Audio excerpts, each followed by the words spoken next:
This is Aaron Russo, a filmmaker and former politician. To his left is Nicholas Rockefeller of the infamous Rockefeller banking and business dynasty. After maintaining a close friendship with Nicholas Rockefeller, Aaron eventually ended the relationship, appalled by what he had learned about the Rockefellers and their ambitions. I got a call one day from an attorney woman I knew, and she said, "Would you like to meet one of the Rockefellers?" I said, "Sure, I'd love to." And we became friends, and he began to divulge a lot of things to me. So he said to me one night, he said that there's going to be an event there, and out of that event, you're going to see we're going to go into Afghanistan, so we can run pipelines from the Caspian Sea. We're going to go into Iraq to take the oil and establish a base in the Middle East, and we're going to go into Venezuela and try and get rid of Chavez. And the first two they've accomplished. Chavez they didn't accomplish. And he said you're going to see guys going into caves looking for people that they're never going to find. You know, he was laughing about the fact that you have this war on terror. There's no real enemy. He's talking about how by having this war on terror, you can never win it because it's an eternal war. And so you can always keep taking people's liberties away. And I said, how are you going to convince people that this war is real? He said, but the media. The media can convince everybody it's real. I mean, you know, it's just that you keep talking about things. You keep saying it over and over and over again, and eventually people believe it. You know, you created the Federal Reserve in 1913 through lies. You create 9/11, which is another lie. Through 9/11, you're fighting a war on terror, and now all of a sudden you go into Iraq, which was another lie, and now they're going to do Iran. You know, and it's all one thing leading to another, leading to another, leading to another. Now, I would say, what are you doing this for? What's the point of this thing? You have all the money in the world you ever want. You have all the power. I said, you know, you're hurting people. It's not a good thing. And he would say, what do you care about the people for? Take care of yourself and you take care of your family. And then I said to him, what are the ultimate goals here? He said, the ultimate goal is to get everybody in this world chipped with the RFID chip and have all money be on those chips and everything on those chips. And if anybody wants to protest what we do or violate what we want, we just turn off their chip. That's right, microchipped. In 2005, Congress, under the pretense of immigration control and the so-called war on terrorism, passed the REAL ID Act, under which it is projected by May 2008, you will be required to carry around a federal identification card, which includes on it a scannable barcode with your personal information. However, this barcode is only an intermediary step before the card is equipped with a VeriChip RFID tracking module, which will use radio frequencies to track your every move on the planet. If this sounds foreign to you, please note that the RFID tracking chip is already in all new American passports. And the final step is the implanted chip, which many people have already been manipulated into accepting under different pretenses. We have a Florida family who are really pioneers in a brave new world. They have volunteered to be the first ever to have microchip identification devices implanted into their body. After 9/11, I was really concerned with the security of my family. I wouldn't mind having something planted permanently in my arm that would identify me. In the end, everybody will be locked into a monitored control grid where every single action you perform is documented. And if you get out of line, they can just turn off your chip, for at that point in time, every single aspect of society will revolve around interactions with the chips.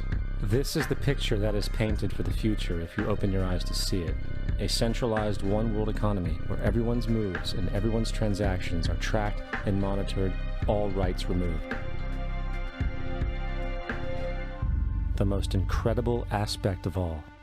These totalitarian elements will not be forced upon the people. The people will demand them.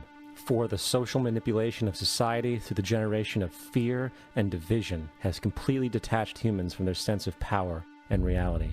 A process which has been going on for centuries, if not millennia. Religion, patriotism, race, wealth, class, and every other form of arbitrary, separatist identification and thus conceit has served to create a controlled population, utterly malleable in the hands of the few. Divide and conquer is the motto, and as long as people continue to see themselves as separate from everything else, they lend themselves to being completely enslaved. The men behind the curtain know this, and they also know that if people ever realize the truth of their relationship to nature and the truth of their personal power, the entire manufactured zeitgeist they prey upon will collapse like a house of cards.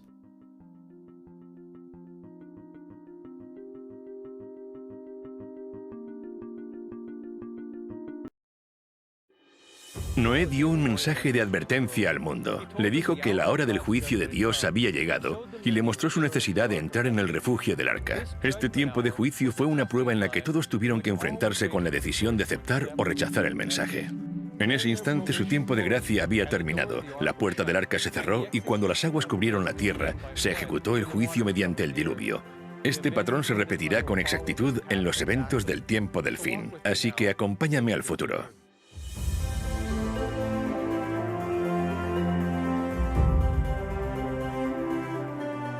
Soy Jeff Rage, el presentador.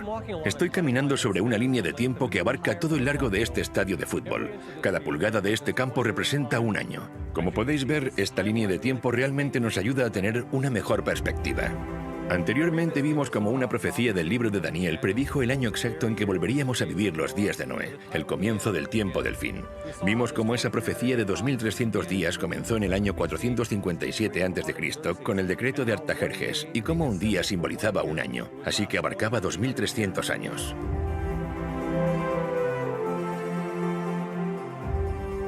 Esta profecía se extendía mucho más allá del tiempo en que Jesús vivió, hasta el año 1844. Fue en esa fecha cuando el mensaje del primer ángel comenzó a transmitir la señal de advertencia que anunciaba que la hora del juicio había llegado. En esos días de Noé, ese tiempo de prueba duró 120 años, pero en nuestros días el mensaje del juicio ha estado anunciándose durante más de 170 años. Así como el mensaje de Noé se extendió por toda la tierra, de la misma forma el mensaje de los tres ángeles está circulando hoy alrededor del mundo, advirtiendo a sus habitantes que deben entrar en el arca del pacto eterno antes de que se ejecute el juicio final. Antes del diluvio, hubo un momento cuando el último mensaje de misericordia ya había sido dado y todas las personas delante del arca con la puerta abierta tuvieron que hacer una elección. Este es el punto donde ahora nos encontramos. Los mensajes del segundo y del tercer ángel nos advierten sobre la última gran crisis del mundo, que colocará a las multitudes de la tierra en el valle de la decisión, tal y como ocurrió en los días de Noé.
Como en los días de Noé, tercera parte, el Valle de la Decisión. Muchos pueblos en el Valle de la Decisión, porque cercano está el día de Jehová en el Valle de la Decisión. La predicación de Noé habla de un día de juicio, un día para decidir si quieres estar dentro o fuera del arca. Debes hacer tu elección.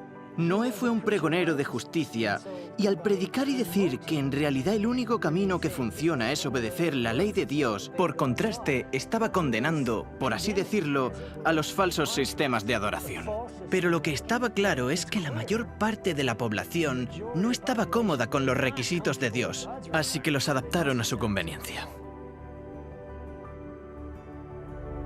En los días de Noé, debido a la idolatría existente y a la proliferación por todo el mundo de un sistema falso de adoración, la gente estaba dispuesta a rechazar la invitación para entrar en el arca. En nuestros días, los innumerables sistemas de adoración cosecharán un resultado similar, el rechazo del pacto eterno. Pero Dios no dejará que nadie que desee conocer la verdad sea engañado. Tanto su misericordia como su justicia demandan una clara distinción entre la verdad y el error, para que todos puedan tener la luz suficiente para tomar su decisión. Es así como el verdadero buscador de la verdad puede desechar por sí mismo el error, y aquellos que escojan no hacerlo no tendrán ninguna excusa. Con este propósito, Dios envía el mensaje del segundo ángel.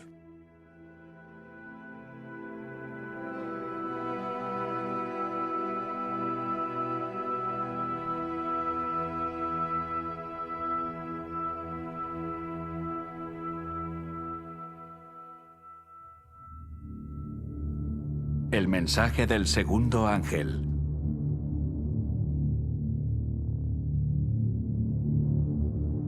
Otro ángel le siguió diciendo: ha caído Babilonia, la gran ciudad, porque ha hecho beber a todas las naciones del vino del furor de su fornicación.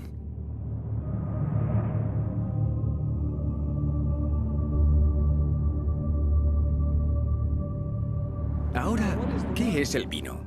En las Escrituras el vino representa las falsas doctrinas. El vino es escarnecedor, la sidra alborotadora, y cualquiera que por ellos yerra no es sabio. Beber de este vino es ser engañado, porque es un vino fermentado y hace que las personas se desvíen de la verdad. Así que en contraste con el mensaje del primer ángel que presenta la verdadera doctrina, Babilonia predica el vino, que es una doctrina falsa.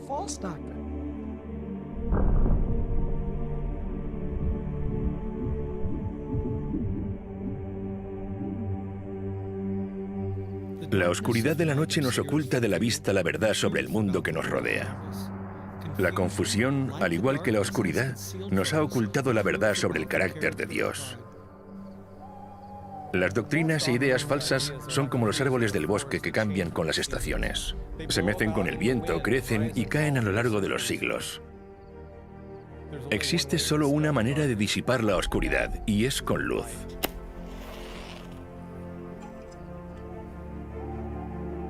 Pedro nos dice que tenemos también la palabra profética más segura, a la cual hacéis bien en estar atentos como a una antorcha que alumbra en lugar oscuro. Y a la luz de estas profecías, somos capaces de identificar este sistema llamado Babilonia.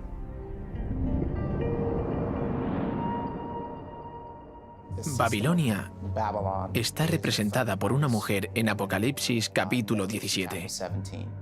Y me llevó en el espíritu al desierto, y vi a una mujer sentada sobre una bestia escarlata llena de nombres de blasfemia, que tenía 7 cabezas y 10 cuernos.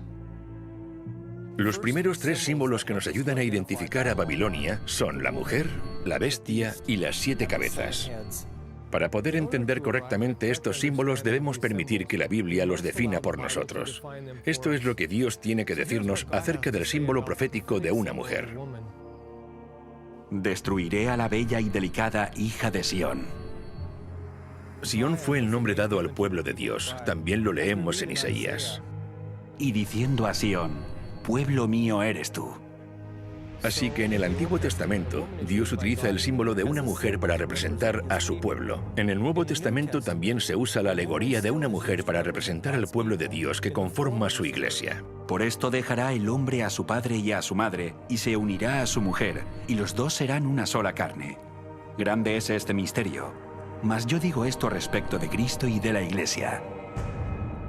En el libro de Apocalipsis aparecen 2 mujeres. Una es una virgen vestida de blanco que representa la iglesia de Dios, y la otra mujer se llama Babilonia y es una ramera, lo que significa que representa una iglesia falsa. Está sentada sobre una bestia. Una vez más, dejemos que la Biblia interprete sus propios símbolos y vayamos al libro de Daniel para definir lo que simboliza la bestia. La cuarta bestia será un cuarto reino en la tierra. De acuerdo con el libro de Daniel, una bestia simboliza un reino o una nación.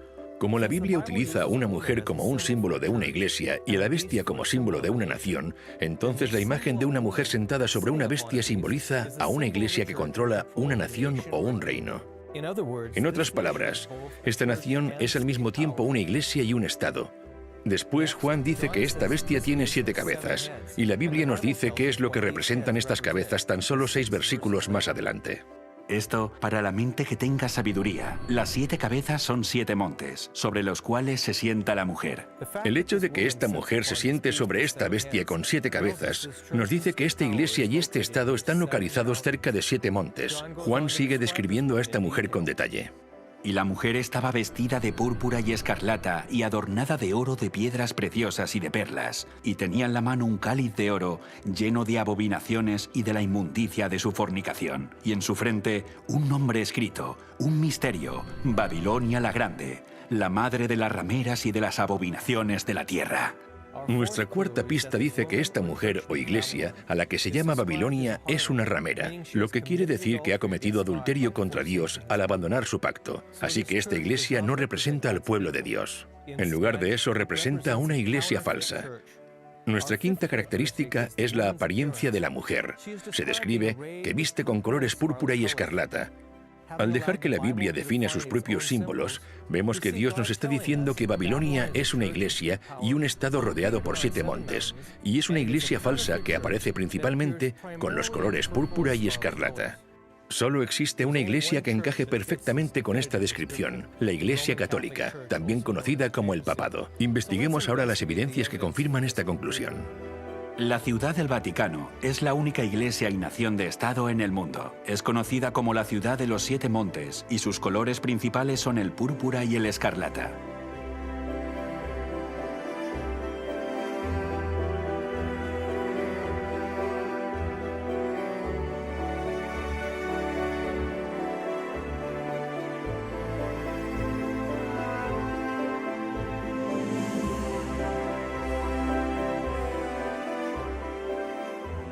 Durante la Reforma Protestante, muchos de los reformadores, incluyendo Thomas Cranmer, John Wesley, William Tyndale, John Wycliffe, Philip Melanchthon, Juan Hus, Martín Lutero y otros muchos, todos concluyeron que el papado era la ramera de Babilonia que aparecía en las Escrituras.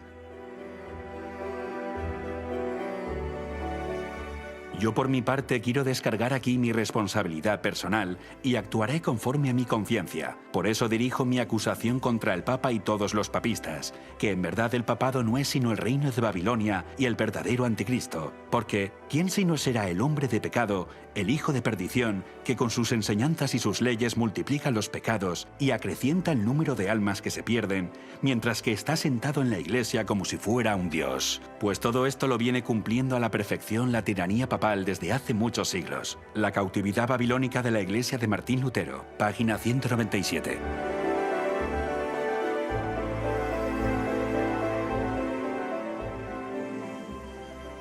El mensaje del segundo ángel es una advertencia contra el vino de Babilonia y la influencia tóxica de sus falsas doctrinas que han engañado al mundo entero.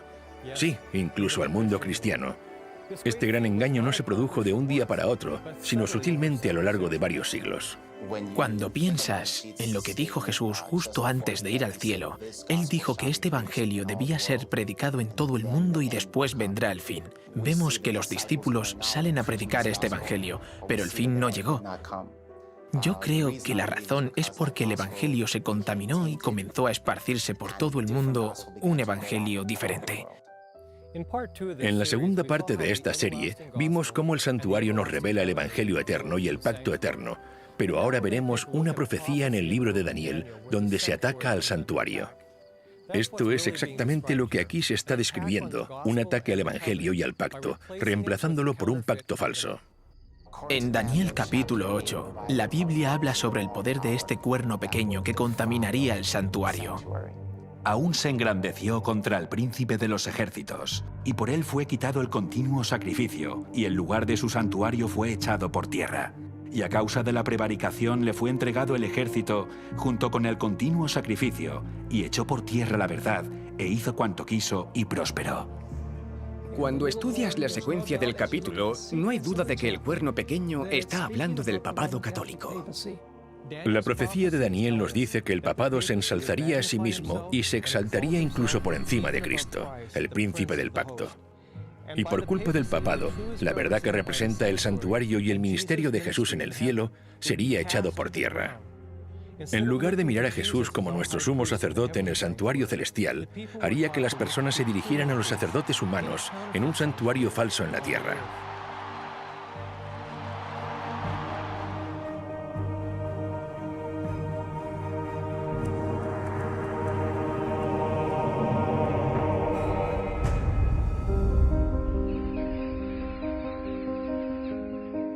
Así que encontramos que durante la Edad Media aparece en escena este poder creciente, que de hecho ataca cada una de las piezas del santuario y la verdad que representaban.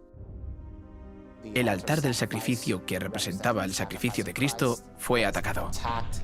En cierto sentido, fue alterado y apareció una nueva doctrina que decía que el sacrificio de Cristo no era suficiente para obtener el perdón de los pecados.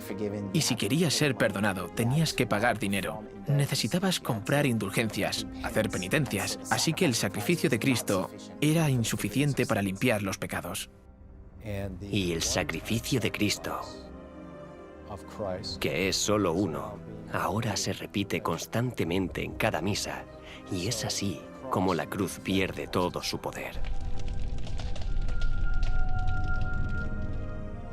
El lavacro, que representa el bautismo, también fue alterado. Debemos arrepentirnos y ser bautizados, lo que significa que debes de tener la edad suficiente como para entender que has pecado y ser libre de arrepentirte. Pero esta enseñanza fue reemplazada por el bautismo de infantes.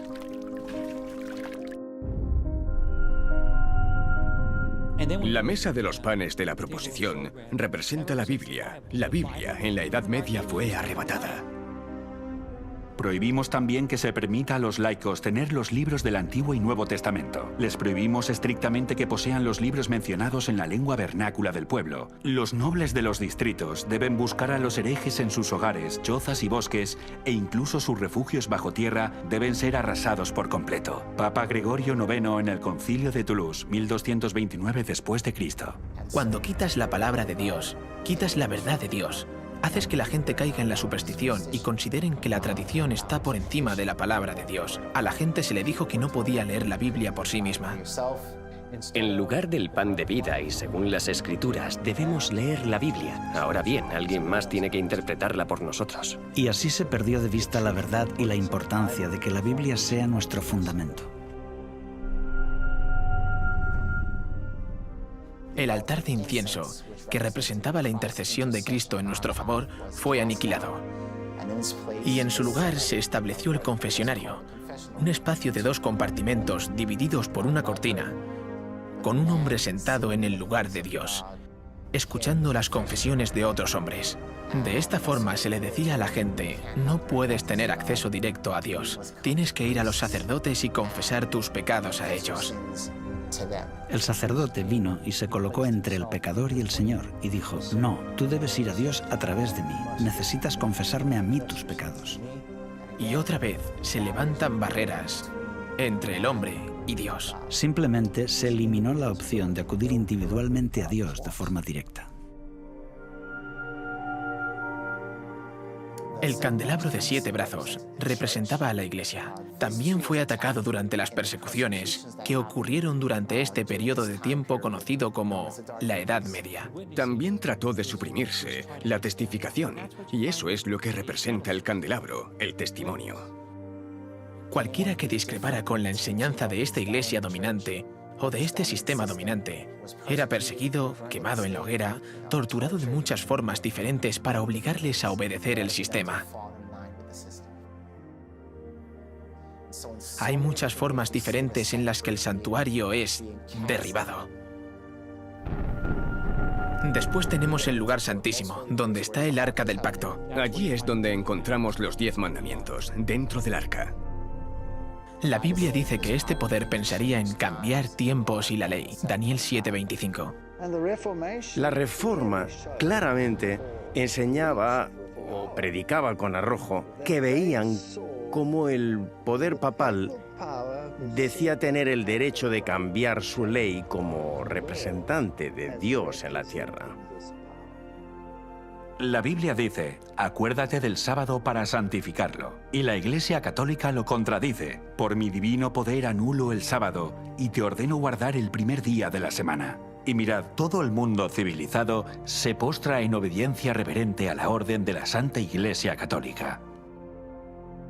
La profecía predijo que la Iglesia Católica pensaría en cambiar los tiempos y las leyes, y que la Iglesia reconocería este hecho. El Papa tiene el poder de cambiar los tiempos, de abolir leyes y de dispensar todas las cosas, incluso los preceptos de Cristo. Cuando lees la teología de la Iglesia Católica, encuentras que el catecismo ha suprimido el segundo mandamiento. No aparece.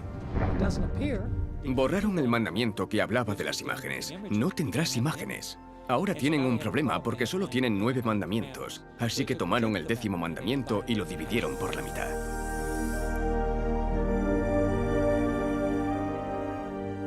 Además de aniquilar el santuario, cambiando las doctrinas y la ley, también eliminaron el sábado. Tomaron el 7º día de reposo, que es el sábado, y dijeron, por el poder y la autoridad de la Iglesia, hemos cambiado ese día al domingo, el primer día de la semana. Enfatizando el cambio de este mandamiento, un sacerdote católico en 1903 dijo lo siguiente: es correcto que recordemos a los presbiterianos, bautistas, metodistas y al resto de cristianos que la Biblia no apoya en ningún lugar su observancia del domingo. El domingo es una institución de la Iglesia Católica, y aquellos que observan este día observan un mandamiento de la Iglesia Católica. En los tiempos de la Iglesia cristiana primitiva, generalmente se entendía que guardar el sábado era parte de la vida cristiana. Y ahora se les decía que no, que el primer día de la semana es el nuevo día de reposo impuesto por la Iglesia Católica, porque ella misma dice tener el poder de hacerlo. El camino seguro siempre es el camino de las Escrituras. Si Dios dijo algo y me dejo convencer por alguien de que Dios no lo dijo así, ¿quién sería entonces el culpable? Yo soy el culpable. La idea de que el día de reposo de Dios ha cambiado es absurda cuando piensas que es el único mandamiento que empieza con la palabra recuerda. Es el que quieren hacernos olvidar, pero los mandamientos son preceptos inmutables de verdad y Él los puso en el arca del pacto. Esto se perdió durante la Edad Media. A través de los siglos, el santuario y las verdades que representaba fueron echadas por tierra. En otras palabras, fueron anuladas porque la verdad sobre el ministerio de Jesús en el cielo fue falsificado por estas falsas doctrinas de la Iglesia Católica. Hay muchas más enseñanzas falsas que conforman el vino de Babilonia, pero hay una que ataca directamente en el mismo centro del Evangelio. Es la que está relacionada con el pacto que Dios estableció con su pueblo. Jesús usó vino puro sin fermentar como un símbolo de su pacto, mientras que la Biblia describe el pacto falso de Babilonia como un vino fermentado. Cuando Jesús, en el Nuevo Testamento, establece la última cena con los discípulos, les da pan y dice, «Esto es mi cuerpo, que por vosotros es partido». Y después les da el vino, que es zumo de uva, y dice, «Esta es la sangre del pacto», o lo que es lo mismo, el nuevo pacto. Jesús dijo, «Esta es mi sangre del nuevo pacto». El vino simboliza el nuevo pacto. ¿Cuál es el nuevo pacto? Dios dice, pondré mis leyes en la mente de ellos, y sobre su corazón las escribiré. Cuando Babilonia ofrece este vino falso, están ofreciendo un pacto falso. Este vino está adulterado, y de acuerdo a Proverbios 31, la Biblia dice que no es de los reyes beber vino o bebidas fuertes, no sea que bebiendo olviden la ley. Así que este vino está fermentado, es impuro. Y beber de este vino te hace olvidar lo que Dios había ordenado recordar. ¿Y qué es lo que dijo Dios que recordemos? Acuérdate del día de reposo para santificarlo. Así que este es el vino que ha sido entregado al mundo en este momento.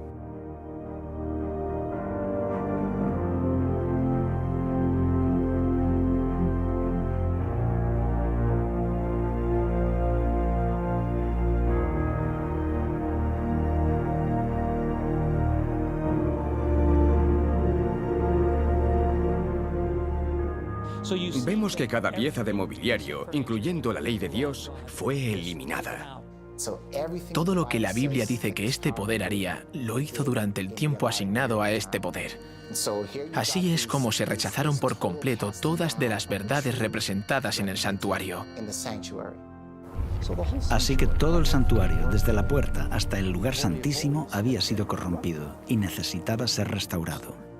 La profecía de Daniel 8:14 nos dice, hasta 2300 tardes y mañanas. Luego el santuario será purificado. En un momento concreto, todas las verdades que habían sido derribadas por el cuerno pequeño terminarían siendo restauradas. Todo el santuario es echado por tierra y pisoteado por este hombre de pecado, y la Reforma Protestante lo restaura. A lo largo de un periodo de 500 años, eso es lo que sucedió. Dios comenzó a hacer que surgieran diferentes movimientos que restaurarían cada pieza de mobiliario, casi siglo tras siglo durante un periodo de 500 años. Tenemos a John Wycliffe en el siglo XV. Él tradujo la Biblia en el idioma del pueblo, y así surgió, por así decirlo, la Reforma. Martín Lutero nace en el siglo XV. Comienza la Reforma Protestante en el siglo XVI. Y en esencia restaura la verdad de que el sacrificio de Cristo es suficiente para el perdón de los pecados. No necesitas pagar dinero, no tienes que hacer penitencia. Es por la fe en su sacrificio en nuestro favor que somos perdonados de nuestros pecados. Juan Calvino aparece en el siglo XVI. Es el fundador del movimiento presbiteriano. Para Calvino la oración es muy importante. Escribió extensamente sobre la oración. Básicamente enseñó que no necesitas ir a los sacerdotes para dirigirte a Dios. Puedes comunicarte con el trono de Dios personalmente. En el siglo XVII, John Smith y Roger Williams son los fundadores del movimiento bautista. Y su mensaje especial es la restauración del modelo verdadero de bautismo. Debes arrepentirte y después ser bautizado. No puedes ser rociado. El verdadero bautismo es un símbolo de estar totalmente sumergido, totalmente enterrado y totalmente renovado a la vida. Así que el movimiento bautista restaura el modelo verdadero de bautismo. En el siglo XVIII aparece en escena John Wesley. Es el fundador del movimiento metodista y tiene un mensaje muy contundente para el evangelista laico. Tú eres la luz del mundo. Deja que tu luz brille. En esencia, el movimiento metodista añadía un elemento más a lo que habían descubierto los movimientos anteriores. Añade este elemento de evangelismo. Sal y deja que tu luz brille. Así que para el siglo XIX aún falta una pieza de mobiliario por restaurar. Es el Arca del Pacto, específicamente el descanso del séptimo día, el sábado. Fue en ese siglo cuando Dios levanta el movimiento adventista del séptimo día, que se enfocaría específicamente en la ley de Dios y el mandamiento que fue pisoteado, el día de reposo del séptimo día.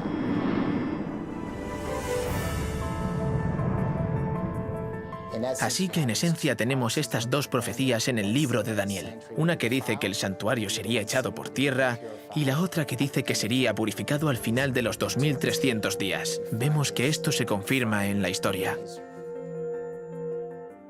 El hecho de que este Evangelio eterno sea predicado de nuevo en 1844 significa que todas las cosas que habían sido alteradas e interrumpidas en el verdadero Evangelio fueron totalmente restauradas en 1844. Al mismo tiempo que el Evangelio es completamente restaurado y otra vez comienza a predicarse, comienza también el juicio. Así que este mensaje también se predica. Es un mensaje acerca del fin de los tiempos. Y es un mensaje que prepara al mundo para la venida de Cristo. Igual que Noé invitaba a la gente a entrar en el arca y diferenciarse de la mayoría, Dios, en los últimos días, está invitando a que la gente rechace las falsas enseñanzas de Babilonia. Y oí otra voz del cielo que decía: «Salid de ella, pueblo mío, para que no seáis partícipes de sus pecados, ni recibáis parte de sus plagas». Salid de ella, pueblo mío. Salid de lo falso y entrad a lo verdadero. Cuando se dice que pueblo de Dios está en Babilonia, está hablando de las iglesias que claman servirle. De lo contrario, Dios no les llamaría mi pueblo. Dios invita hoy a participar en la adoración correcta. En los días de Noé, el pensamiento popular ridiculizó el plan de salvación. Rehusaron entrar en el arca y en el tiempo del fin vuelve a haber un camino al arca porque hay un arca del pacto que señala a la ley que está dentro del santuario. Aquellos que rechacen una cosa rechazarán también la otra, pero la gente está siendo engañada. No están aceptando estas cosas por decisión propia. Así que Dios, a través de su espíritu, da luz a las personas y se darán cuenta de las verdades de la Biblia. Tomarán una decisión y saldrán del sistema que rechaza el camino de Dios. ¿Donde estoy no se guarda el día de reposo? ¿Donde estoy no se predican los mandamientos? ¿Sabes? No estoy escuchando que estamos en la hora del juicio de Dios y entonces dicen, ¡hey! Donde estoy no se está predicando el mensaje del primer ángel, así que ahora mismo me voy a ir.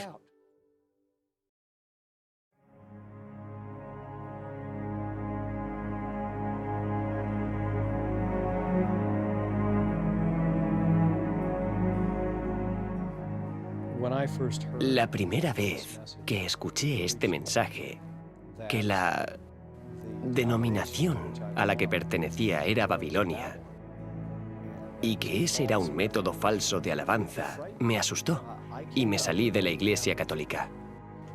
Conocí a mucha gente buena que estaba dentro de la Iglesia Católica, pero cuando vi que sus enseñanzas eran contrarias a la Escritura, no tuve elección. Como ser humano racional reflexioné y dije, bueno, la única conclusión lógica es seguir lo que Dios ha dicho en la Biblia, no la tradición de los hombres. Fue muy difícil porque toda mi familia era católica y lo siguen siendo hasta el día de hoy. Y esto es lo que necesitamos hacer que la gente conozca que Babilonia ha caído. Ha caído 2 veces. Y no solo el catolicismo romano, sino también las hijas de la ramera que son presentadas en Apocalipsis 17, porque ellas también se han convertido en una Babilonia espiritual. Y en su frente, un nombre escrito, un misterio. Babilonia la Grande, la madre de las rameras y de las abominaciones de la tierra. Se la describe como la madre de las rameras y abominaciones, así que ella es madre y tiene hijas, por lo que el mensaje de este segundo ángel avanza. Creo que este mensaje habla de la madre de forma genérica, pero también se refiere a las hijas. Así que, ¿quiénes son las hijas? Son las iglesias protestantes que salieron de ella que ya no protestan, que han rechazado el mensaje del primer ángel.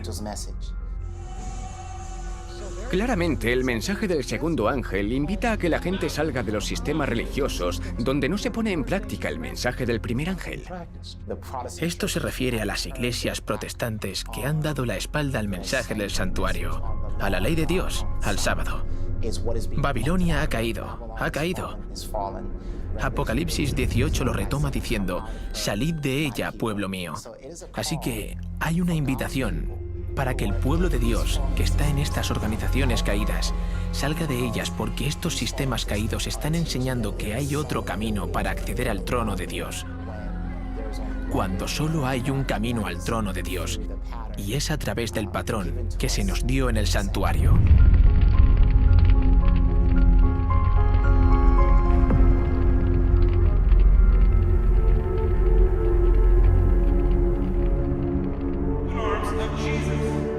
En lugar de protestar en contra de las tradiciones de los hombres y el vino de Babilonia, estas iglesias han bebido de él y lo vierten en sus congregaciones.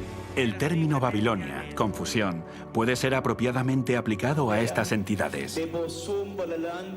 Todos afirman que sus doctrinas vienen de la Biblia y aún así están divididos en prácticamente innumerables sectas con credos en claro conflicto. Pero la fe religiosa parece tan confusa e incoherente que la gente no sabe cuál es la verdad. A pesar de las tinieblas espirituales y el alejamiento de Dios que se observa en las iglesias que constituyen Babilonia, la mayoría de los verdaderos discípulos de Cristo se encuentran aún dentro de ellas. ¡Lo necesito, Señor! Muchos de ellos no han oído nunca las verdades especiales para este tiempo. No pocos están descontentos con su estado actual y tienen sed de más luz. ¡Quita tus manos de la propiedad de Dios! En vano, buscan el Espíritu de Cristo en las iglesias a las que pertenecen. Como estas congregaciones se apartan más y más de la verdad y se van uniendo más y más con el mundo, la diferencia entre ambas categorías de cristianos se irá acentuando hasta que terminen por separarse del todo.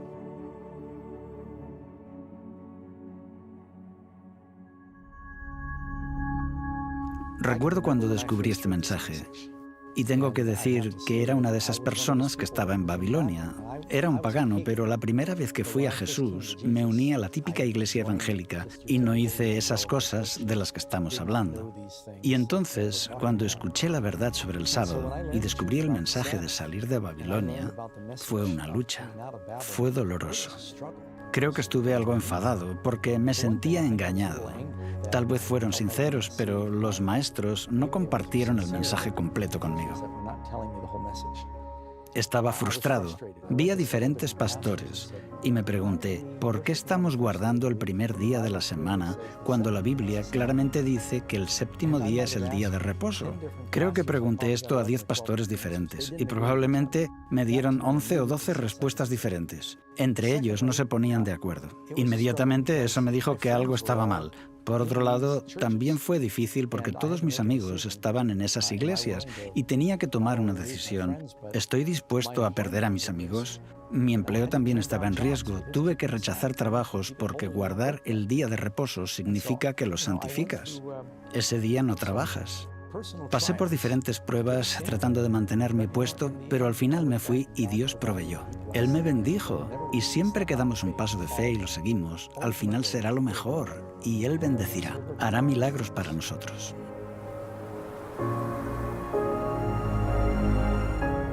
Los mensajes del primer y del segundo ángel serán difíciles de aceptar para los cristianos. Estas advertencias ponen en duda muchas de las creencias fundamentales que los cristianos han profesado.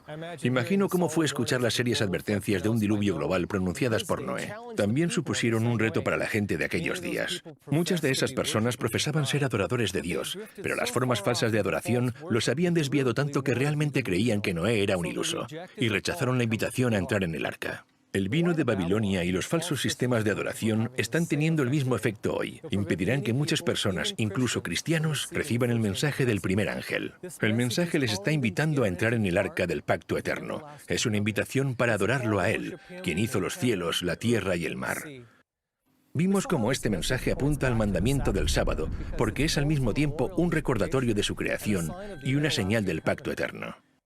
Al descansar el sábado, mostramos que estamos alabando al Dios verdadero y que hemos entrado en el pacto eterno al abrazar su símbolo del sábado.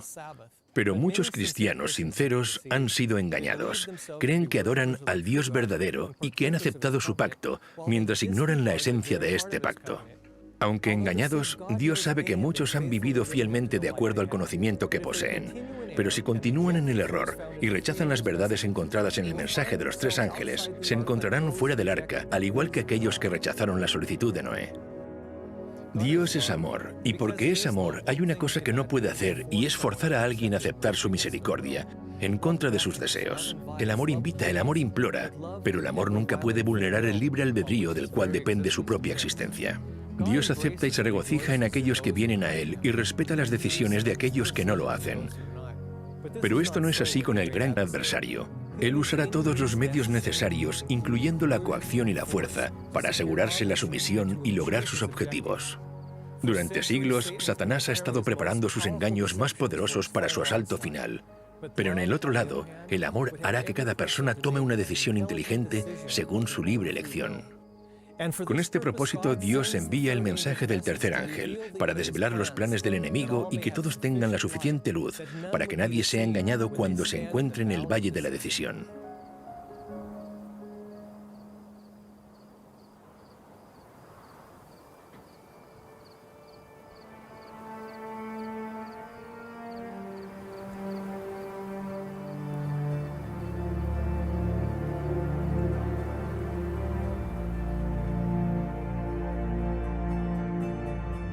El mensaje del tercer ángel.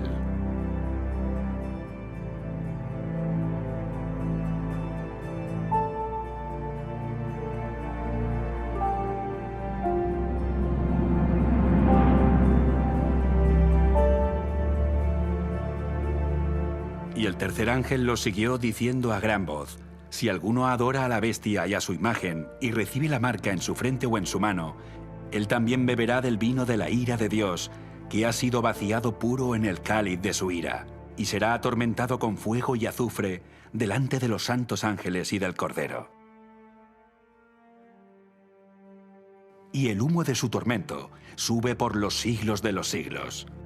Y no tienen reposo de día ni de noche los que adoran a la bestia y a su imagen, ni nadie que reciba la marca de su nombre. Aquí está la paciencia de los santos, los que guardan los mandamientos de Dios y la fe en Jesús. El mensaje del tercer ángel habla de los que reciben la marca de la bestia. Realmente, aquí está la maldición más temida de todas las que encontramos en la Biblia.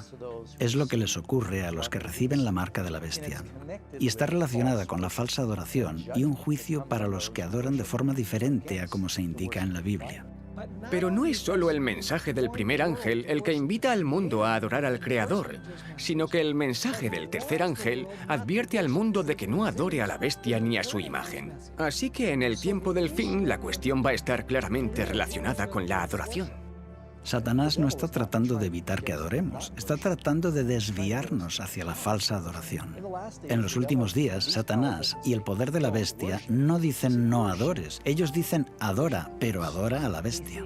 Vemos un paralelismo con los días de Noé. La población del mundo estaba dividida en dos grupos.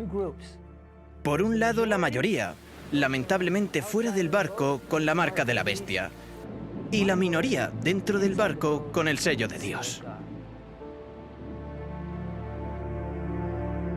Incluso hoy la identidad de la bestia sigue siendo un misterio para la mayoría. La cultura popular ha hecho de estas profecías tema de innumerables películas y libros, y esto ha llevado a todo tipo de especulaciones, y al hacer esto ha mermado su significado. Ha hecho que se olvide su verdadero significado bajo un manto de confusión. La verdad es que podemos saber exactamente qué es la marca de la bestia. Después de todo, esa es la razón por la que Dios nos dio esta advertencia. Primero necesitamos ser conscientes de que nadie estará a salvo solo por saber cuál es la marca de la bestia. Cuando llegue el conflicto final, solo los que tienen el sello de Dios serán preservados durante el último gran conflicto. Lo importante es que sepamos cómo podemos recibir el sello de Dios. Así que antes de ver en qué consiste la marca de la bestia, aprendamos primero en qué consiste el sello de Dios. Vi también a otro ángel que subía de donde sale el sol y tenía el sello del Dios vivo. Y clamó a gran voz a los 4 ángeles, a quienes se les había dado el poder de hacer daño a la tierra y el mar, diciendo: no hagáis daño a la tierra ni al mar, ni a los árboles, hasta que hayamos sellado en sus frentes a los siervos de nuestro Dios. En los días de Noé fue sellado en el arca. Esto solamente significaba que no podía salir y que nadie podía entrar. Una vez en el arca, la Biblia dice que el Señor le cerró la puerta. En las Escrituras, la palabra cerrar y la palabra sello son intercambiables. Por ejemplo, Dios le dijo a Daniel: cierra las palabras y sella el libro hasta el tiempo del fin. De esta forma, la palabra cerrar y la palabra sellar tienen el mismo significado. Por lo tanto, cuando la Biblia dice que el Señor lo cerró, es lo mismo que decir el Señor lo selló. Noé fue sellado en el arca del pacto y fue preservado durante el diluvio. Fueron salvados del juicio que iba a venir sobre toda la tierra. No hay otro momento más difícil en la historia humana que se pueda comparar en intensidad con el que el pueblo de Dios va a atravesar. Para poder resistir este periodo, esta dura prueba, el pueblo de Dios tiene que haber sido sellado primero. Y el propósito del sello es, en primer lugar, que Dios identifique a los que son suyos para que los ángeles sepan a quién deben proteger durante este momento de dificultad. Isaías, capítulo 8, versículo 16, habla de sellar la ley entre los discípulos de Dios. Ata el testimonio, sella la ley entre mis discípulos. Así que aquí descubrimos que hay una relación entre el sello de Dios y su ley. Cuando ves los sellos antiguos que se usaban en tiempos bíblicos, ves que siempre tienen 3 elementos. Tienen el nombre de la autoridad que los expedía, el rey o quien fuera, tienen su título y tienen su jurisdicción. Un sello tiene el título, el nombre y el territorio. Y cuando lees los 10 mandamientos, solo el 4.º mandamiento habla de Dios como el creador. Tiene el nombre y tiene el territorio. Su jurisdicción es ser el gobernador de los cielos y la tierra. Así que justo en el mandamiento del sábado encontramos el sello de Dios, y esto es algo único que identifica al que adoramos. Al igual que en los días de Noé, subirse al arca representaba que aceptaban todo el código moral de Dios, los 10 mandamientos, seguir la voluntad de Dios En el tiempo del fin, guardar el sábado es la señal de que se aceptan todos los requisitos morales de Dios. El sello, de acuerdo con la Biblia, puede resumirse en ese mandamiento.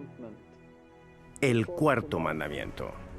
No porque ese mandamiento por sí mismo te salve, sino porque ese mandamiento da autoridad a toda la ley. Sin el cuarto mandamiento, el resto del decálogo podría ser las leyes de cualquiera. Pero este es el Señor, tu Creador.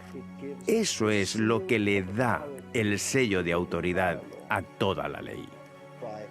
Guardando ese día conforme al mandamiento, estás reconociendo la autoridad del legislador, y por eso es importante guardar el sábado. Y santificad mis días de reposo, y sean por señal entre mí y vosotros, para que sepáis que yo soy Jehová vuestro Dios. Realmente, el sábado determina a quién adoras.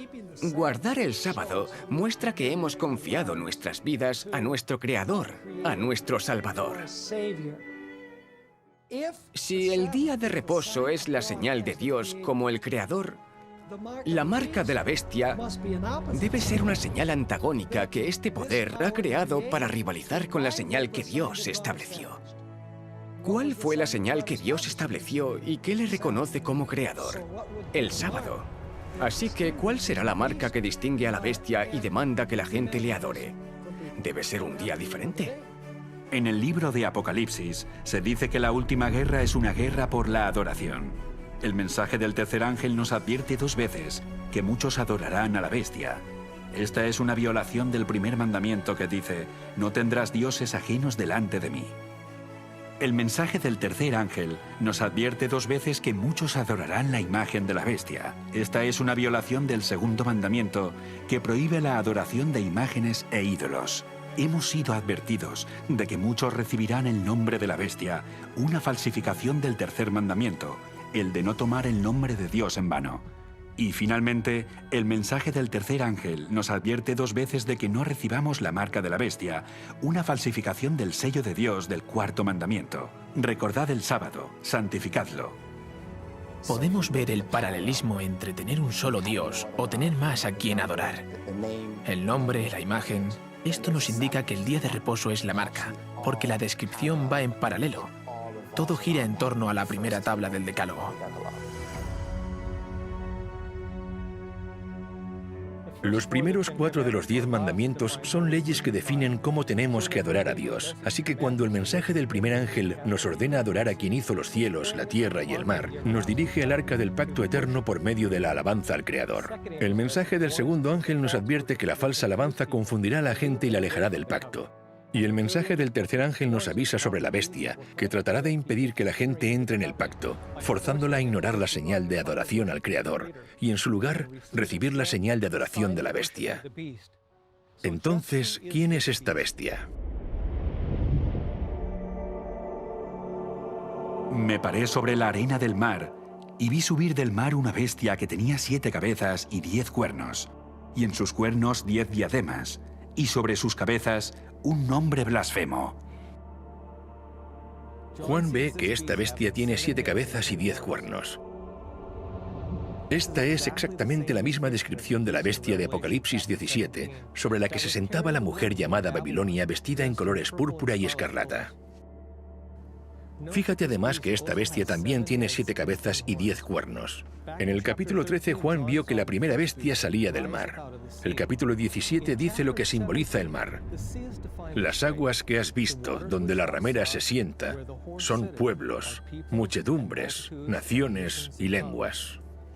Así que lo que Dios está revelando en Apocalipsis 13 es que esta bestia sube al poder en un área densamente poblada. La bestia en Apocalipsis 17 sostiene a una mujer que está llena de nombres de blasfemia. Y cuando regresamos a la bestia en Apocalipsis 13, también tiene sobre sus cabezas nombres de blasfemia. Las descripciones de estas 2 bestias coinciden porque ambas representan al mismo poder. La bestia que Juan vio levantarse del mar es la misma bestia sobre la que estaba la mujer llamada Babilonia y que ya vimos que representa al papado de la Iglesia Católica.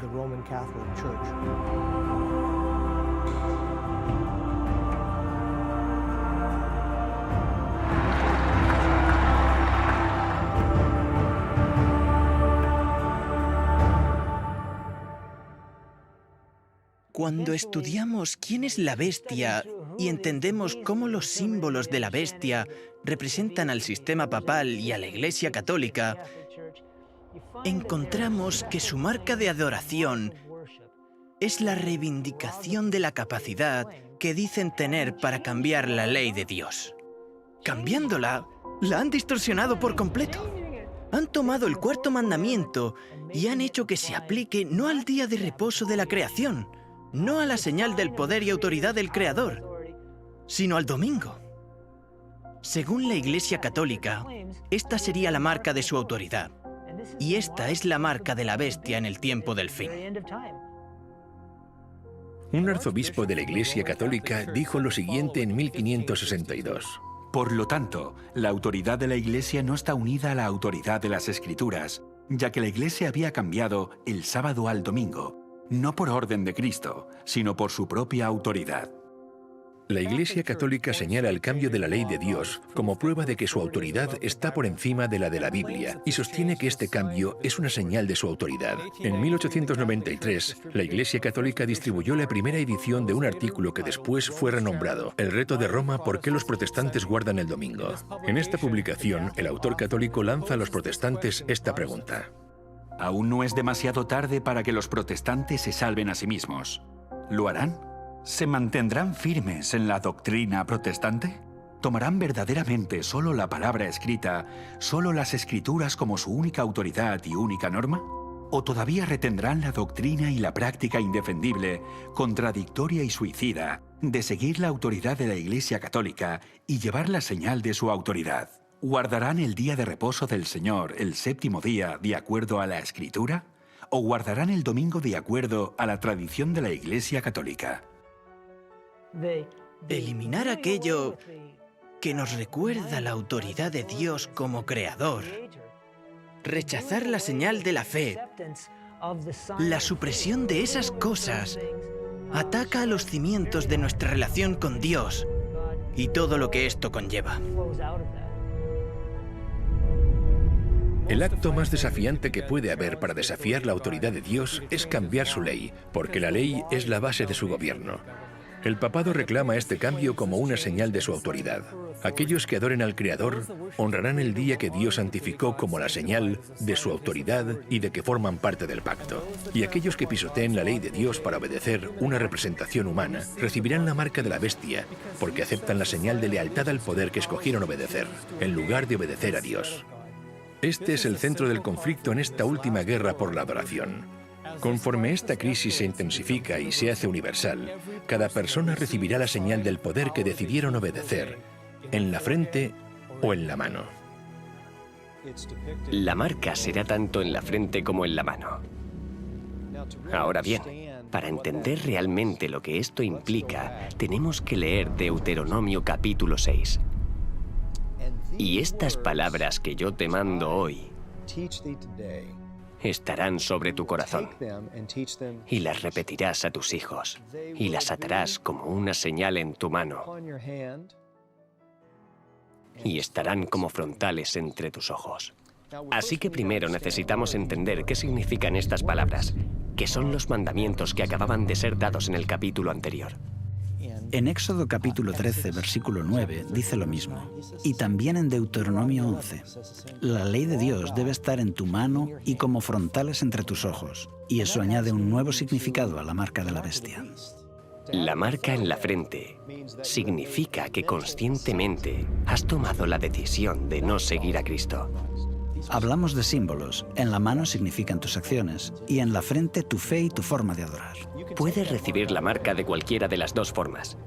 Puede que conscientemente no estés de acuerdo con ella, pero la recibes porque dices, realmente no estoy de acuerdo, pero voy a hacerlo porque no quiero perder mi vida. El texto dice que está en la mano y en la frente. Tienen la ley y el pacto de la bestia en su forma de actuar y en su forma de adorar. En esta guerra por la adoración, la bestia tiene un aliado poderoso. Después de ver la primera bestia levantarse del mar, Juan ve otra bestia y dice que esta segunda bestia es la que forzará al mundo a adorar a la primera bestia. Después vi otra bestia que subía de la tierra y tenía 2 cuernos semejantes a los de un cordero, pero hablaba como dragón. Y ejerce toda la autoridad de la primera bestia en presencia de ella y hace que la tierra y los moradores de ella adoren a la primera bestia, cuya herida mortal fue sanada. Instigar a que alguien haga algo significa que estás utilizando la fuerza, y en esta profecía la segunda bestia usará su poder para provocar o forzar a los habitantes de la tierra a que adoren a la primera bestia.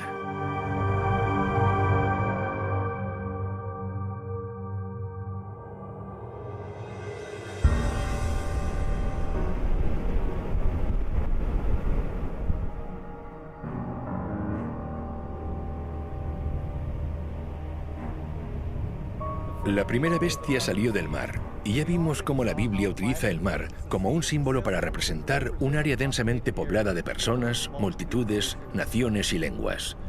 La segunda bestia sale de la tierra, que por contraste representa un área remota, lejos de las ciudades o áreas habitadas de la tierra. Se trata de una nueva nación ascendiendo al poder en un área relativamente deshabitada.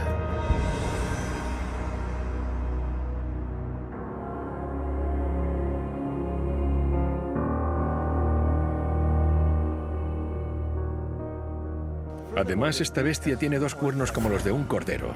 A través de la Biblia vemos que el cordero es un símbolo que representa a Jesús, el Cordero de Dios. Así que cuando se describe la segunda bestia con 2 cuernos como los de un cordero, estaríamos buscando sin equivocarnos a una especie de nuevo Cristo o a una nación cristiana ascendiendo al poder en un área deshabitada. Sin lugar a dudas, hay solo una nación que cumple estos requisitos.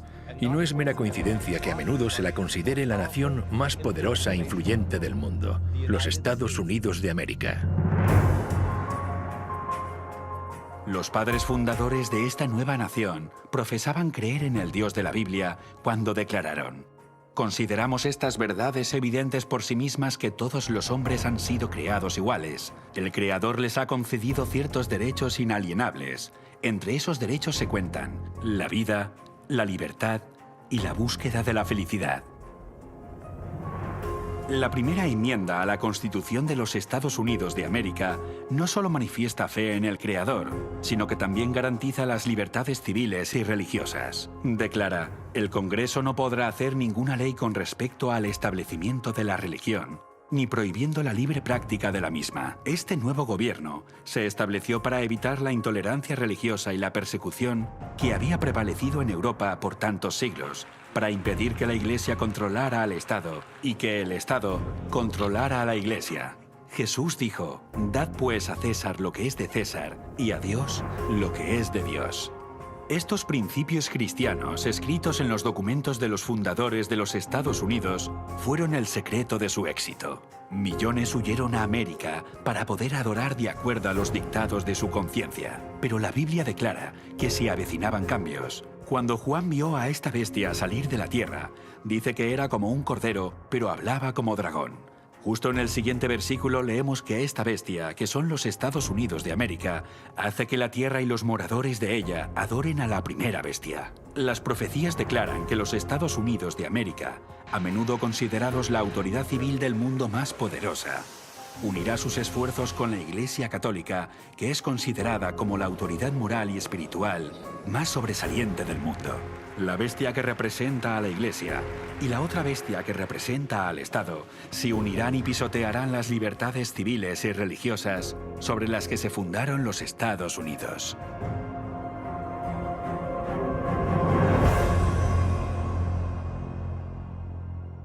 En el tiempo de Cristo y los apóstoles, miles de personas abandonaron la religión de los saduceos y los fariseos, a los que Jesús había declarado corruptos, para formar parte del cuerpo de Cristo, la Iglesia del Nuevo Testamento.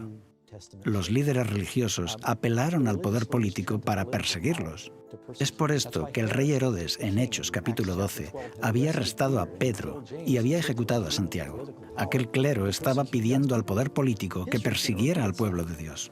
La historia se repitió durante la Edad Media con el poder de la bestia, cuando utilizaron el poder civil para perseguir, encarcelar y ejecutar a aquellos que no obedecieran las disposiciones de la Iglesia. Esto volvería a pasar. Veremos que en el tiempo del fin esto se va a repetir. Posiblemente necesitaríamos debatir un proyecto de ley que requiera que cada americano vaya a la iglesia de su elección el domingo para tratar de lograr una renovación moral. Sí, estamos hablando de la senadora Sylvia Allen y ella piensa que la nación está sufriendo una decadencia moral. La cuestión acerca del día de reposo será muy importante en todo el mundo. Las cadenas de radio y los canales de televisión también difundirán la visión opuesta porque Dios es un Dios justo. Así que la televisión, la prensa y otras organizaciones informarán acerca de las dos opciones, de los dos sistemas de adoración y los 2 días de reposo. El sábado bíblico en el 7º día y el día de reposo del resto del mundo. Se asegurarán de que este mensaje quede claro. Los cristianos han dicho que lo cambiaron. No, te equivocas. Mucha gente escuchará este mensaje en la 11ª hora. Miles se convertirán. Y el 7º día fue un día de descanso ahora. El primer día, el domingo, que por cierto fue tomado de los romanos y los griegos, se introdujo después. ¿Cuál es el problema? Lo que está ocurriendo es que los pecados de Babilonia están siendo desenmascarados y la gente se va a dar cuenta de que las iglesias son Babilonia. Y de que estas iglesias han estado enseñando doctrinas falsas. Irán a sus pastores y sacerdotes y dirán, ¿son ciertas estas cosas? ¿Por qué no nos habéis dicho nada? Y preguntarán, ¿estas cosas son así? Y claro, la mayor parte harán todo lo que puedan para denunciarlo y apartarse de ellos, pero ellos continuarán diciendo paz, paz, no os preocupéis por estas cosas. Les están engañando, pero muchos no se quedarán satisfechos. Habrá muchos que escuchen este mensaje y lo acepten. Van a posicionarse y saldrán de Babilonia a costa de una gran pérdida personal y experimentarán una gran tribulación y persecución. Comenzarán a abandonar las iglesias nominales, aunque los líderes no van a descansar tranquilamente. De hecho, harán todo lo que puedan para contrarrestar el mensaje que ha sido difundido. Los líderes religiosos protestantes y católicos van a unir sus fuerzas.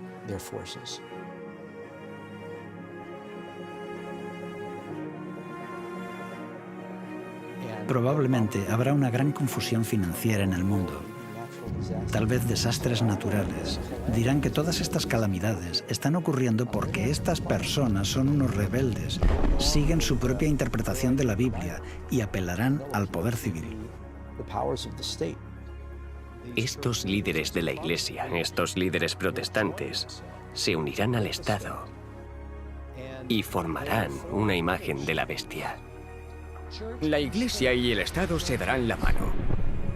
Sé que suena imposible en un país con la primera enmienda, donde el Congreso no puede crear leyes estableciendo una religión o prohibiendo el libre ejercicio de ella. Pensamos, ¿cómo puede llegar a ocurrir esto en los Estados Unidos de América? Apocalipsis 13, versículos 11 al 18, nos dice que está llegando el día cuando esto ocurra.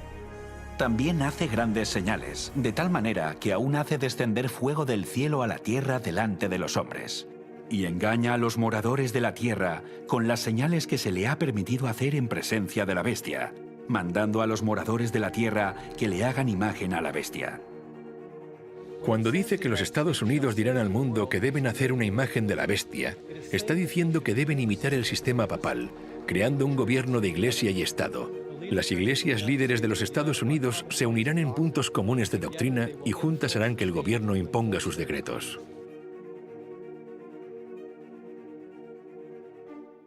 Los líderes religiosos en los Estados Unidos presionarán fuertemente para establecer una ley dominical a nivel nacional. Los gobiernos estarán inundados con solicitudes para hacer que la legislación establezca el domingo como día de adoración.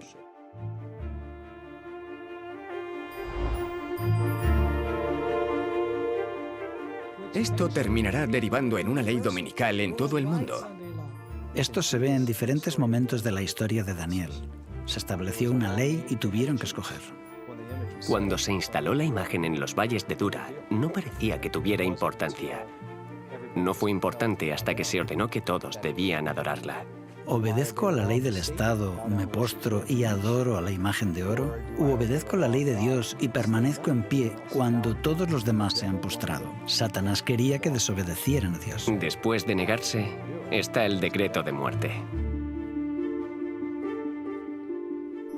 La antigua historia de la imagen de oro en Babilonia que todos debían adorar o por el contrario serían ejecutados es en sí una profecía que representaba a Babilonia la Grande en el tiempo del fin, porque establecerá una imagen de la bestia y el que no la adore deberá ser ejecutado.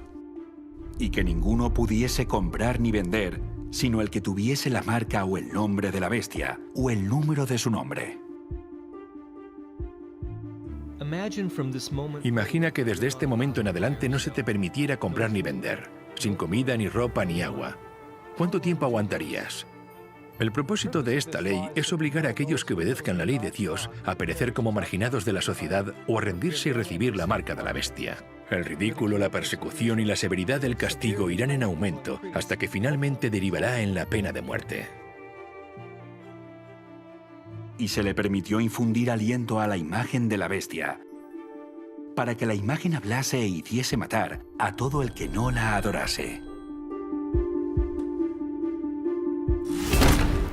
¡Alto, policía! ¡Quieto! ¡Policía! ¡Ya habéis ¡Vamos, oído! póngase ahí! ¡Vamos! ¡No se mueva!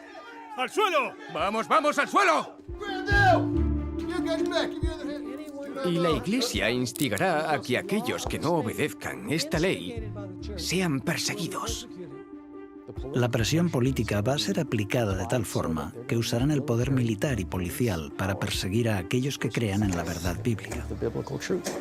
Muchos antes del final, en el fin del tiempo de gracia, perderán sus vidas o serán llevados a prisión. El problema del mundo es lo que lo controla.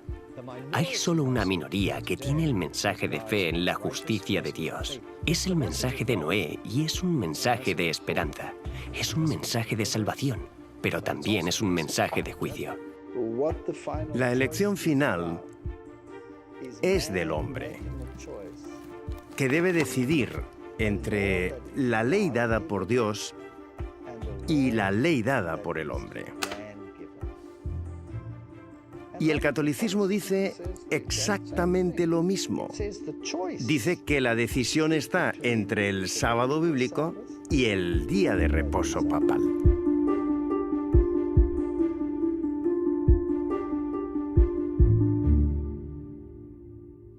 En estos momentos nadie tiene la marca de la bestia. Esto será solamente cuando el decreto de ley imponga que hombres y mujeres deben recibir la marca del poder que han elegido obedecer.